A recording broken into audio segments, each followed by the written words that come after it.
Y this கொலவெறி? என்னையே அரசியலுக்குள்ளே எடுக்கிறீங்க sir? அவரை கரூர் அந்த துயர சம்பவத்துக்கு சிபிஐ என்கொயரி சுப்ரீம் கோர்ட்டினுடைய வழிகாட்டுதல், உச்சநீதிமன்ற வழிகாட்டுதல் நடந்துகிட்டு இருக்கு. அதில் அவரை ஆஸ் பர் ப்ரொசீஜர் அவரை கூப்பிட்ருக்காங்க. அது 12ஆம் தேதிங்கிறது எதேச்சியாக ஒரு அமைஞ்ச ஒரு, ஏன்னா எல்லாரையும் அவங்க விசாரித்து முடிச்சுட்டாங்க. தாவேகாவுடைய மற்ற நிர்வாகிகள், கரூர் மாவட்டத்தைச் சேர்ந்த கலெக்டர், எஸ்பி எல்லாரையும் விசாரித்து முடிச்சுட்டாங்க.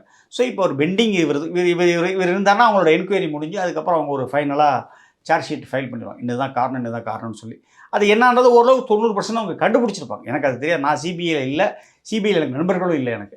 ஸோ இது ஒரு வழக்கமான ப்ரொசீஜர். அதற்கும் படத்தினுடைய ரிலீஸுக்கும் படத்தினுடைய வசூலுக்கும் எந்த சம்பந்தமும் இருப்பதாக நான் நினைக்கவில்லை.